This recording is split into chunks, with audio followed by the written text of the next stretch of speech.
Hello, everyone. Good evening. Can you hear me? Yeah? Welcome to this lecture tonight. It's great to see you again. A warm welcome to everyone. And a very warm welcome to Stephen Vertovec, who immediately agreed to give a talk in this very early phase of the SFB. We are beginning to set up the SFB, as you know, and we open a lecture series, which will take once a month. So we are very happy to have Steve Vertovec here to give us one of the first lectures within this series. Stephen Vertovec is very well known. He's renowned, so it doesn't really need a long introduction. And most of you have heard of him, have read some of his texts. So we can keep this fairly brief. But I should say a few words. I think it is no exaggeration to say that Stephen Vertovec is one of the most important, one of the most influential scholars in this field of research. And why is this so?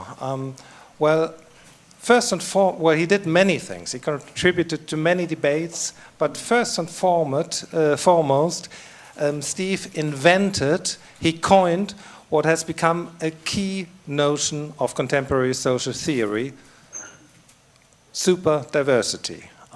Superdiversity denotes an analytical perspective, a concept to address the growing complexity of society, to conceive and to analyze diversity in all its facets. And he truly contributed and initiated, in a way, a shift of thought when it comes to heterogeneity, complexity, and diversity in modern society. Quite a few of you read this famous article of his, or cited it, which was published in 2000. Not always the same thing. Exactly.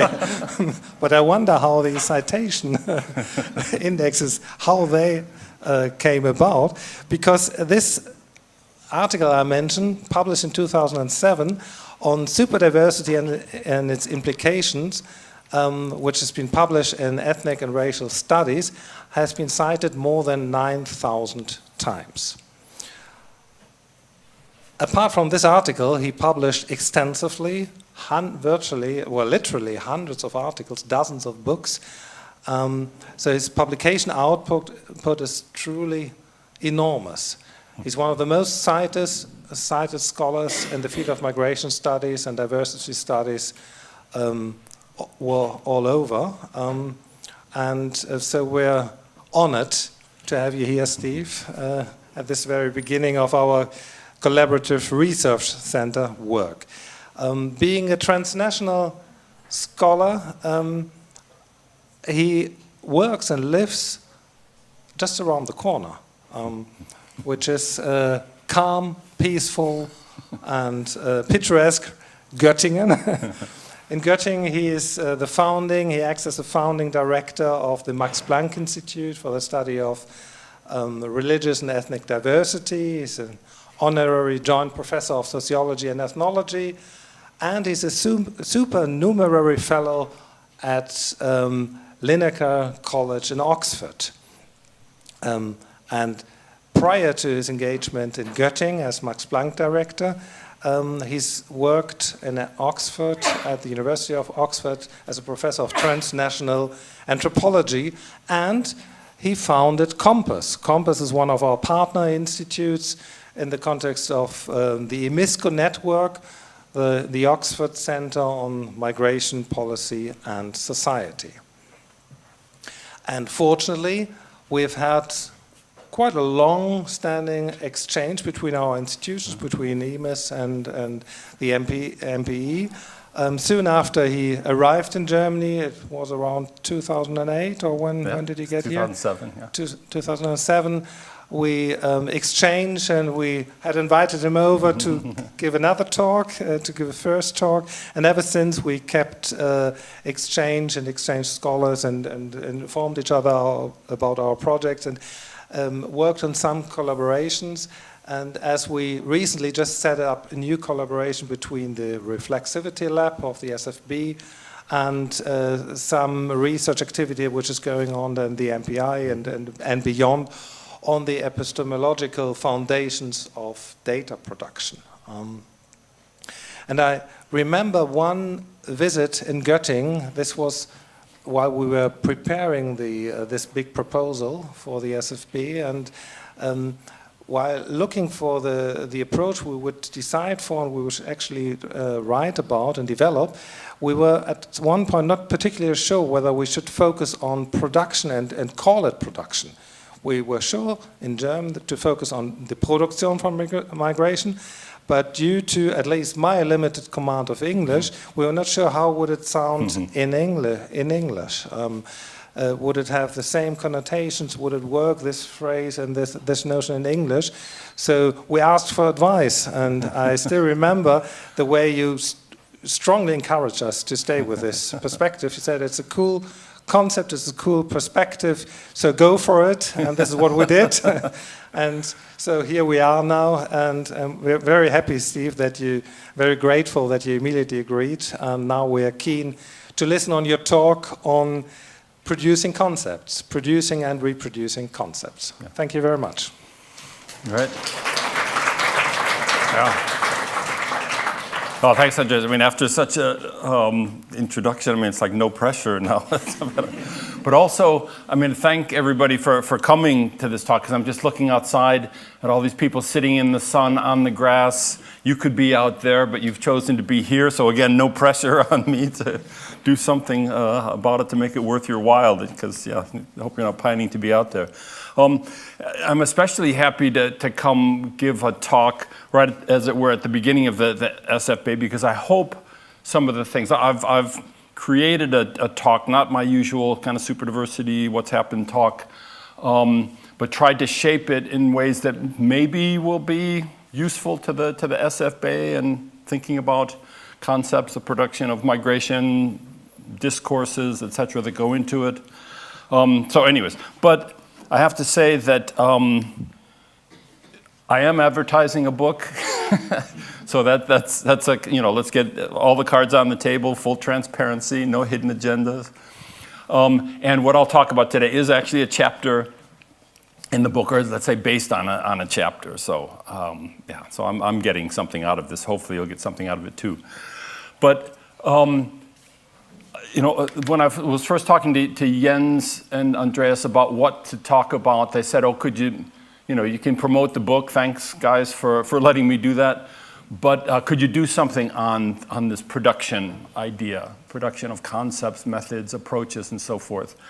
And you know, my first thought was, oh, well, okay, I'm working a lot on social complexity. I'll do something on social complexity. So I think, what was it actually advertised as something on social complexity? So I hope you're not here under false pretenses. I've changed the title a bit to the Travels of Superdiversity, and you'll see, hopefully by the end, why I chose that title. But as I say, I've tried to shape the talk, and I better watch the time. I'll try to keep it to about 40 minutes. To keep with the spirit of the SFB, and especially this thing about how migration is conceived, observed, and attributed with meaning. And so that's what I'm going to talk about by way of the Superdiversity thing, okay? About how meaning of a particular take on migration has been conceived, observed, and attributed with meaning. And so the whole talk, the whole exercise is an exercise in that field that we talk about as the sociology of knowledge. And I regard the whole SFB, I hope you'll agree, is an exercise in the sociology of knowledge. So we're all kind of aligning on this. So just before I go on, for those who don't know, you know, what I now call the Superdiversity thing, it's again work that I published and have continued to work on and variously to publish on, and then now there's a book, the full book about it. Basically, it's a concept I cooked up, and I'll come to the reason why in a second, to describe, first of all, the fact that there's been a kind of global sea change in migration over the past 20 to 30 years. We're seeing movements of people from more places to more places with more varied backgrounds, or let's say social categories that often accompany their migration. National, ethnic, linguistic, religious. But it's not just about an expansion in ethnicities, languages, religions, and so forth, which is happening. But it's at the same time a diversification of things like migration channels, legal statuses, gender, age balances, and so forth that intersect in very different ways with ethnicities, languages, religions, and so forth. So we're having very new configurations arriving in countries, in cities, in neighborhoods, in schools, in universities, etc. So the superdiversity thing is all about combinations of social categories, and that we're seeing very new and much more complex combinations of these kinds of categories over the past 20 to 30 years. So that's the kind of superdiversity thing in a nutshell. And just kind of moving on to some of the production ideas. Why did I cook up this term? And particularly at a particular time, okay? So this is part of that archaeology or sociology of knowledge.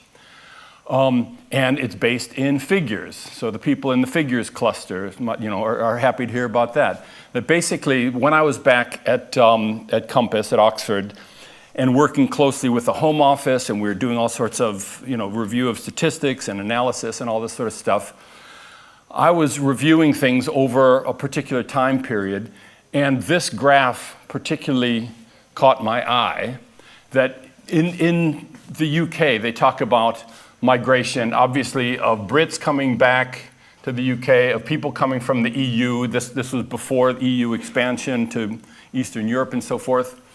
Old Commonwealth migration, so that's places like Canada, Australia, New Zealand, and new Commonwealth migration, that's the Caribbean, South Asia, etc. And those are the traditional streams in the UK. But suddenly in the 90s, you had this expansion of other. And so when working with this kind of stuff, I was just thinking, well, who are the other?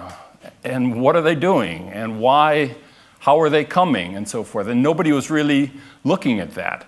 So I started to look more and more into who the other were in this expansion that continued up through now, really. People coming from non-traditional sources to the UK.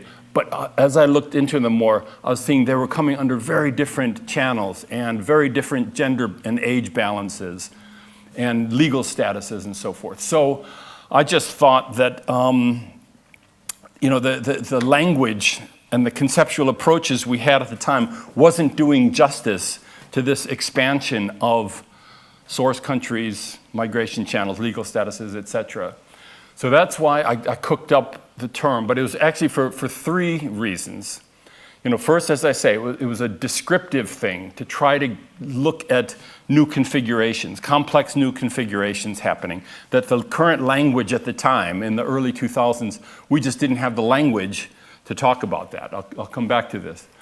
But also, I had, for 10 years already, been writing various critiques of multiculturalism, that in most certainly public discourse, political discourse, but even in a lot of academic discourse, and even still to this day in certain quarters, multiculturalism was talked about, giving the impression of, clearly bounded, internally homogeneous, kind of ahistorical groups of people that were in society. And I just thought, as an anthropologist, that's not what's going on with identity and culture and social practices and etc.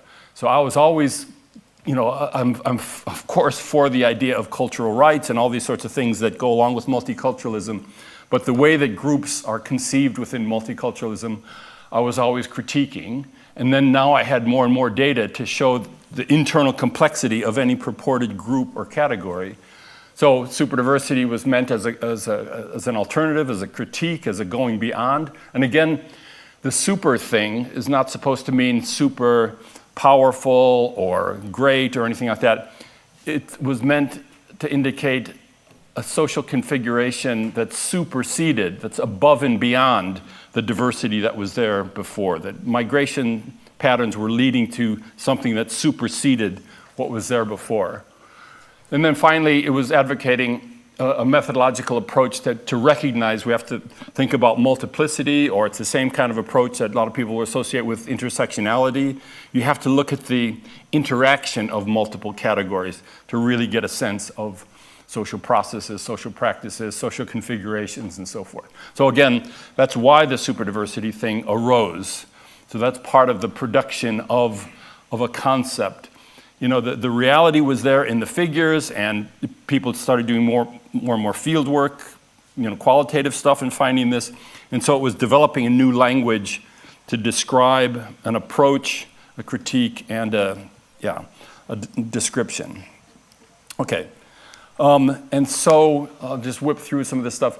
So some of the reasons why I said it's important to develop a new language: by recognizing the new configurations, the new patterns of change in society, it also leads to all of these new things as well. When you change the configuration, all of these sorts of things change. Meanings of identity belonging, manifestations of inequality, new experiences of space, creolization, all these sorts of things. So this was kind of a manifesto for, okay, if you adopt a superdiversity approach, these are the kinds of things you can look at it, because there's newness happening out there.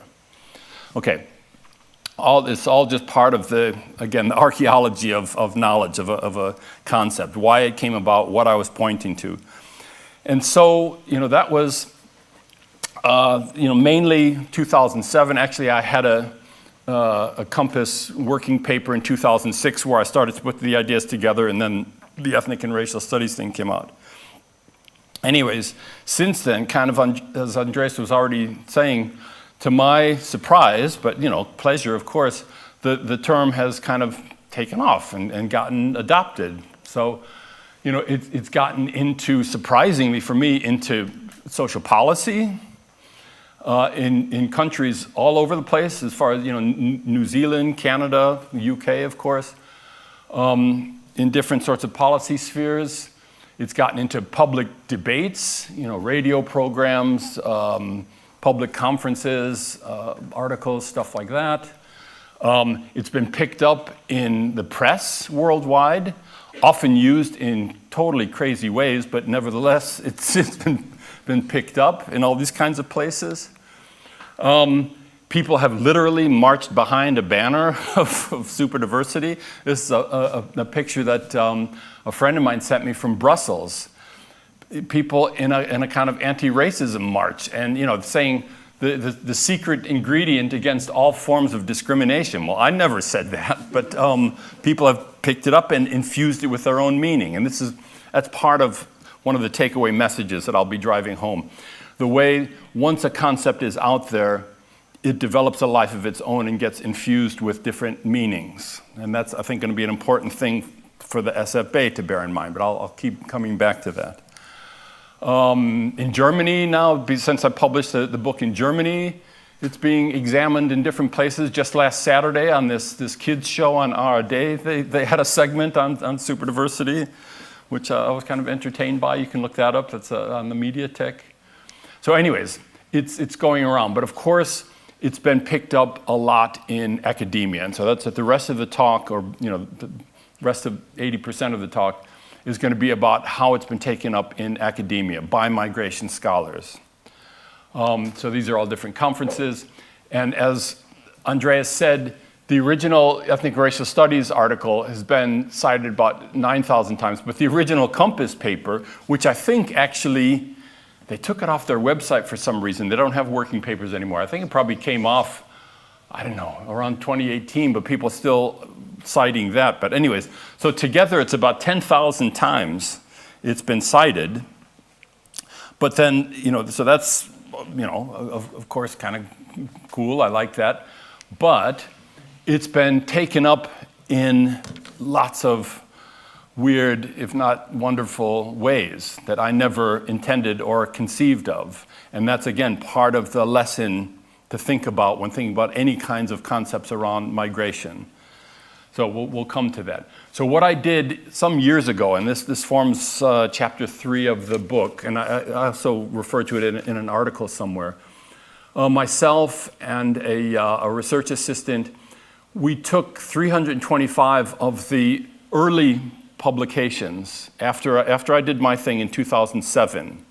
For the next, however many years that is, 6 years, we took the first 325 publications that were citing superdiversity just as an experiment to see, well, how are they using it? How are they understanding it? How are they promoting it? How are they critiquing it? Again, as an exercise. And so I came up with a typology of how it's been used. And again, warning, this is a wholly subjective. You know, the authors that I talk about might not agree with how I typologize their particular piece or use, but I think it's still indicative of the different ways it's been being used. So again, just in the first 325, these are the different disciplines. More than 20 academic disciplines or fields have taken up the term. I mean, housing studies, landscape studies, English literature.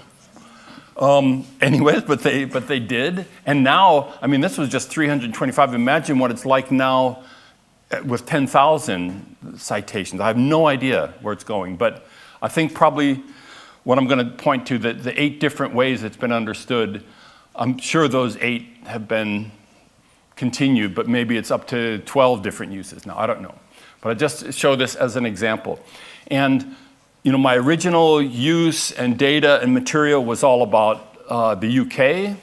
But now, well, again, you know, when I say now, I'm referring to the original 325, superdiversity has been applied to very different scales, from the world to countries to regions to cities to neighborhoods and right down to classrooms. And then the sociolinguists talk about the internet as a kind of scale, and superdiversity on the internet too. So, as I say, it's all over the place by way of scales, even though I never did that, but interesting, all interesting, the uses. And what I'll quickly go through and give you some examples is, you know, my original analysis, I came up with 7 different ways that superdiversity has been understood, 7 discrete ways that it's been understood and used and cited and put into people's work. And I find that interesting, just to trace, is what I mean by the travels of superdiversity, or the chapter I think in the book is called The Many Meanings of Superdiversity. So I sketched out kind of my original, you know, superdiversity origins story at the beginning, and then these are the different ways it's been taken up. And now actually, this was the original study. Now in the book I go into at least one more, that there's a whole emerging field of how superdiversity is used and talked about in policy and governance. But I'll just talk about these first 7 for now. And this is a kind of graphic about how these 7 different uses play out across those 21 disciplines. And some, does this have a pointer? Yeah. I mean, some big things stick out. So sociolinguistics, which I'll talk about at the end. I don't know if you notice, sociolinguistics was the discipline that has used it most, to my surprise. And these different things, synonymous with diversity as a backdrop to a study, I'll explain all these in a minute. But the sociolinguists, the biggest bubble here, they've used it most as a way of using superdiversity to say that their whole discipline needs change, needs rethinking. So that's what this column is.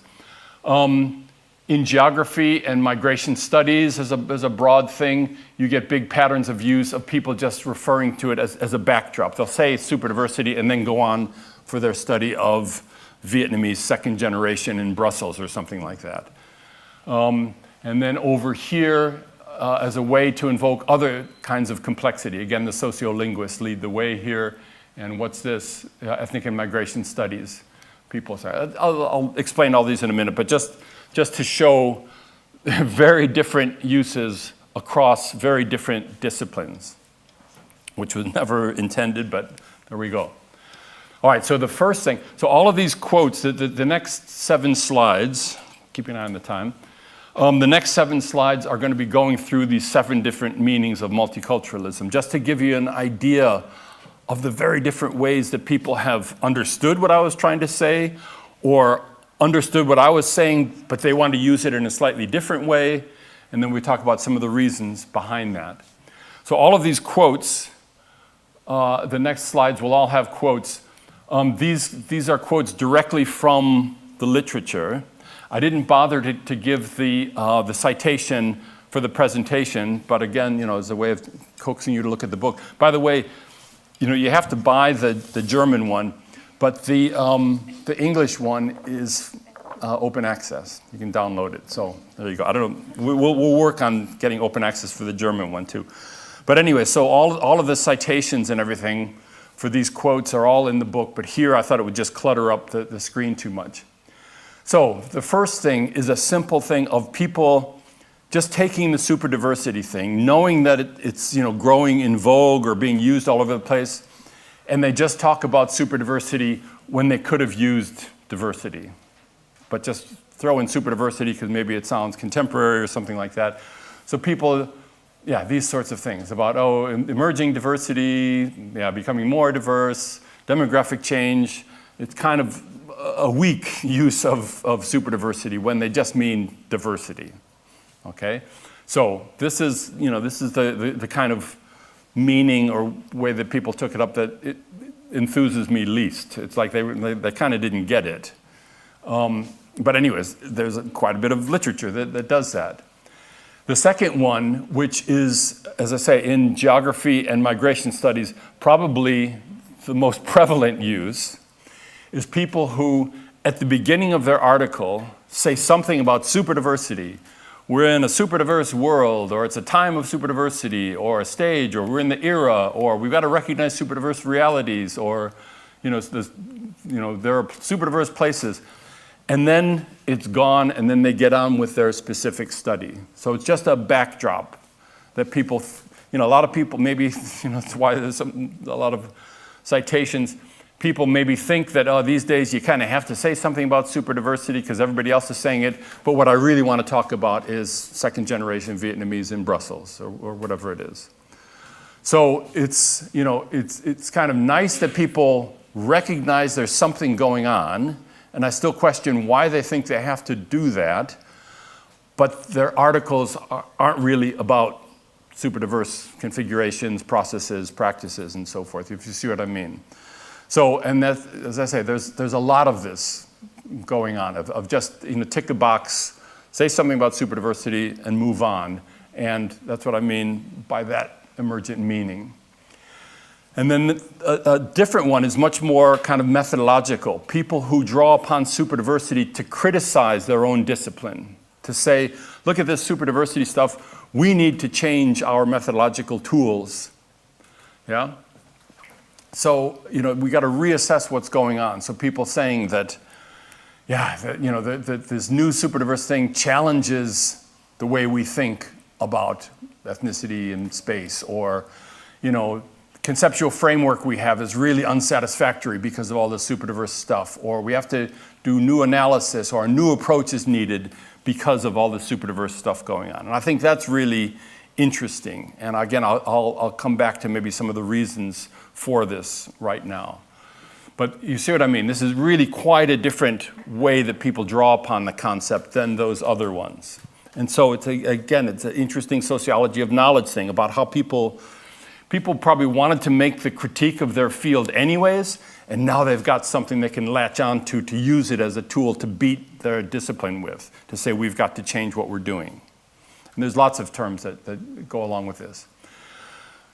The approach that's also incredibly common, and the one that makes my heart sink the most, but it's the most prevalent, and some colleagues have called it superdiversity light, because it kind of gets superdiversity, but not completely, is just to talk about more ethnicity. That because of migration, we have more people from more places, with more ethnicities, more languages, and so forth. And these are the kinds of quotes where they use to make that point.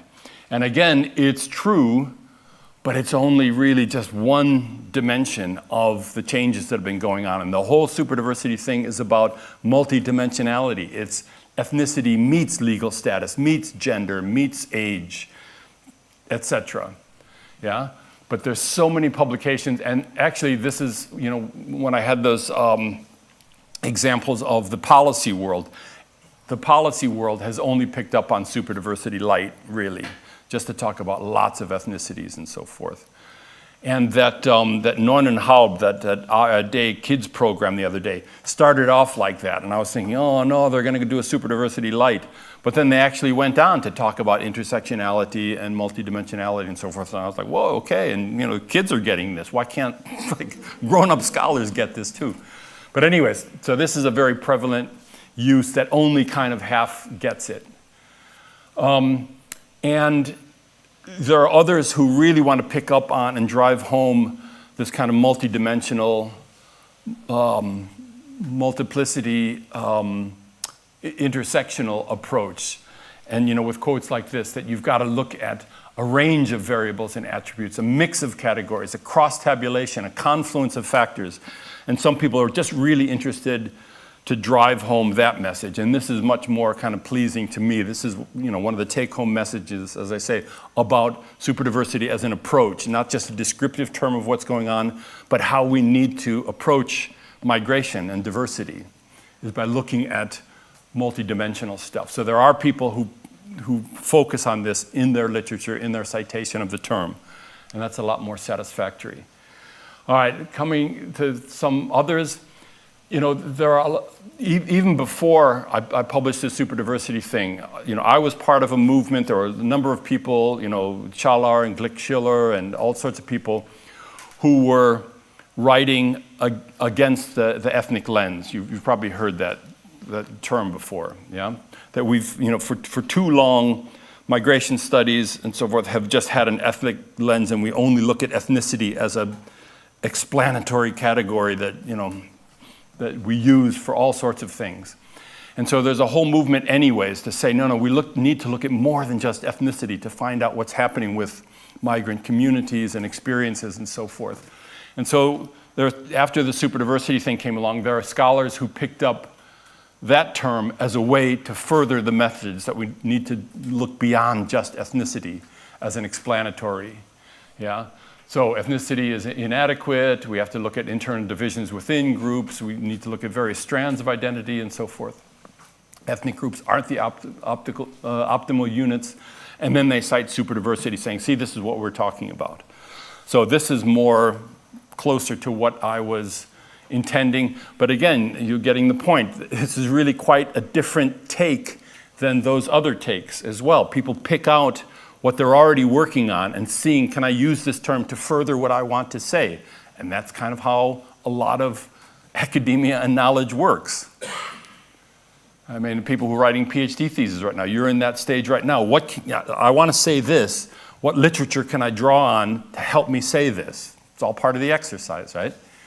All right, so number 7 here, which I find the most interesting, I hope you do too, is actually divided into 3 parts. And this is people who use superdiversity to talk about various kinds of complexification of society. Okay? This is going to be one of my main points. People, whatever they're working on, and we'll see 3 different kinds of things, are seeing in their data, in their ethnographies, whatever techniques they're using, are seeing complex things happening, and they reach for superdiversity to try to describe what's going on, okay? So, that's why people who want to talk about mobility, unfixed, transient, fluidity in practices, yeah? Unpredictability, etc., latched onto superdiversity to be able to describe these complexities that they're seeing in their data. And so the first are people who migration scholars, who are seeing complex dynamics, things happening in migration flows and processes that are getting more complex, and they use superdiversity to talk about it, pretty much in the ways that I originally intended. So you got people talking about nonlinear trajectories, migrants are more transitory, the whole mobility paradigm, complex transnational networks and so forth. They want to talk about that, and they latch on superdiversity to talk about it, okay? So that's one way of using superdiversity to talk about new complexities. Another one are people who want to talk about social identities are getting more complex, and so they latch onto superdiversity to talk about that. So, you know, that we can't make assumptions, we can't presuppose anything about people based on their sociocultural or linguistic backgrounds. Language so far has been inadequate to, you know, we can't assume that that an identity is fixed, kind of the multiculturalism critique I was saying, that individuals themselves are super diverse, individual identity complexity, that the complexity of social positions by way of multidimensional categories and so forth, multiple fluid intersectional identifications. These are very different ways of talking about complex social identities, but again, people have latched onto superdiversity as a way of talking about those, which are, again, different from migration flows. And then the third one is about social formations. Wider patterns are getting more complex. So things like, you know, relatively stable communities aren't really that way. They become more temporary. We see new hierarchies, new life worlds, various forms of belonging, spatial segregation and so forth, new dynamics. So again, it's a different look at complexity that people have attached superdiversity. So basically what I'm saying is, you know, those 10,000 citations have been for very different reasons, and I hope you're getting the sense of that. And some of them I find really interesting, some of them not so much, but some I find really interesting. And then what I find one of the most interesting things, we were just having a little discussion about this beforehand, is, as I mentioned, out of all social science disciplines, sociolinguistics has picked up and run with superdiversity more than any others. And I find this, I really like this, because I've always said, you know, like a broken record, that in migration studies, language is one of the least studied things and one of the most important things. And migration studies and sociolinguistics have traditionally not overlapped, and that's a huge shame, because I think the more I've learned about it, the more I've developed, you know, interesting collegial relations with sociolinguists and anthropological linguists. They have some of the most dynamic theoretical and methodological developments going right now, and a lot of migration studies doesn't engage with that. And so they've picked it up. So now there's over a dozen books with superdiversity in the title, sociolinguistic books. There's a fantastic Routledge handbook of language and superdiversity that's got 35 articles in it by sociolinguists talking about how they use the term and different dynamics. They're coming up with all of these, I think, really intriguing theoretical and methodological things like, you know, translanguaging, polycentricity of semiotic resources, multiplicity of sociolinguistic economies, all this digital stuff. I think, you know, there's a lot of it I don't understand, but I like the way it sounds. It's really dynamic stuff going on. And again, they're picking up to talk about, they're seeing such complex, interesting things happening in linguistic practices, particularly in multilingual neighborhoods and so forth. And they're playing around with concepts and language, and a lot of it they're draping as superdiversity. And, you know, as I say, it's the field that's used the term most. And so if you're just looking at one thing, I would take a look at this Routledge handbook, because I think it's really interesting. Okay, so why are people reaching out for superdiversity right now, right over the last however long it's been, 15 years or something like that? And, you know, Ulrich Beck, you know, who's a great guy, a great scholar, put it this way. He says, over the last decades, the cultural, social, and political landscapes of diversity are changing radically, but we still use old maps to orient ourselves. In other words, my main thesis is we don't even have the language through which contemporary superdiversity in the world can be described, conceptualized, understood, explained, and researched. And so that's, you know, he nailed it, this idea of of using old maps. You know, the way we used to think about migration and diversity and segregation and social position and so forth are, don't do justice to the new complexifications that are happening all around us all the time.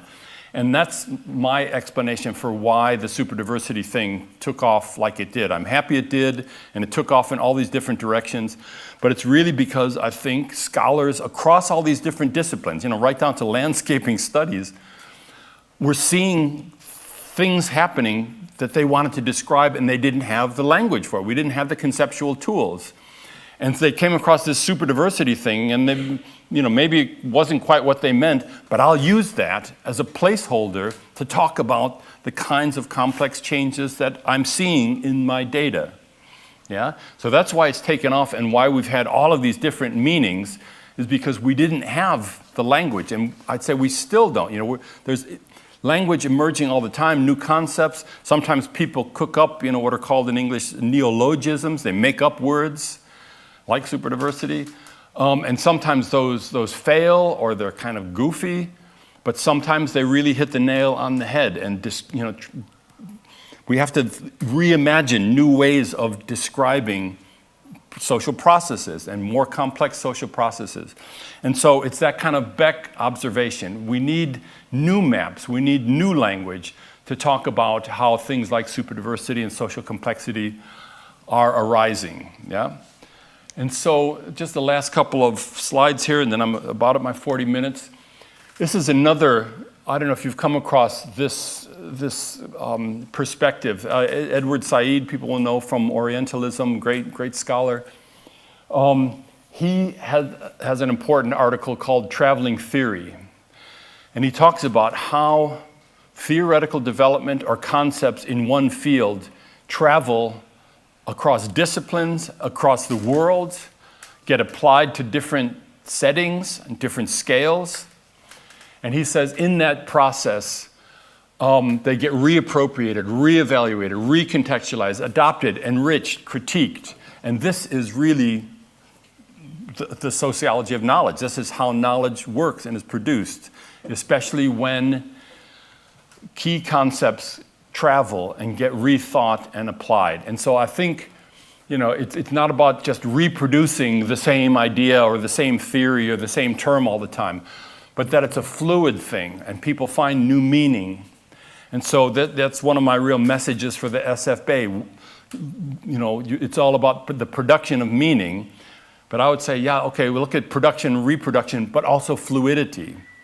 How certain things that we think we know are getting transformed. And what language can we use? What maps can we develop to understand better things going on? And so I think traveling theory is an interesting concept or approach. And the final thing is Raymond Williams, a great kind of British historian come sociologist, also had a similar idea. He wrote a whole book called Keywords, and I forget, it's like over 100 key terms like culture and class and work, and how the meanings of these words shift and get multiplied and contested over time, even though it's the same word, but it changes meaning. And as it is adopted, it gets shaped. And when you apply a term to a different context, so like superdiversity suddenly being applied to New Zealand or some neighborhood in Kenya or China or something like that, it shapes and takes on new meanings, yeah? And so this is the idea of you have to look at formations of meaning, not just to think that any particular term we're using right now has a single meaning that gets applied, that as it gets applied, it's taking on new ideas. So just a thing that I'm particularly, we could have a discussion about this. Right now, one of the big key terms that's being thrown around in lots of different ways is post-colonial or decolonial. Hugely important term right now. It's all over the place. I would say it's getting infused with many different meanings as it's applied to very different contexts. And that's hugely interesting and important. We don't have to share the idea. There doesn't have to be a fixed definition. but how are people applying it to new contexts, to new situations? And what does that tell us about what we're trying to say, or what does it tell us about that particular situation? Yeah? All contexts of decolonization, all situations that we're calling post-colonial are certainly not the same. But by trying to apply a common keyword to it with different formations of meaning, depending on who's applying it, what the context is that we're doing, there's new things happening there that are worth observing. We shouldn't just get lazy and accept however anybody's using a term. Yeah, this is what scholarship is all about. So, this is the last thing. So, everything that I've been saying, I hope you'll see is, I think, appropriate to the SFB. It's kind of over to all of you now, what you do with that. But as you're looking at this production of migration, the concepts, the figures, we're talking about spaces and infrastructures, to just keep an eye on the terms you're using, the terms you're drawing upon, how those are being applied, and what constellations of meaning are coming out of that. And I think it's the right SFB for right now, because there's all these changes going on, and we're trying to apply terms and just beware of, are we using old maps to chart new territory? So that's why I call this thing the travels of superdiversity, because it's been traveling all over the place. All right, that's it for me. Thanks a lot.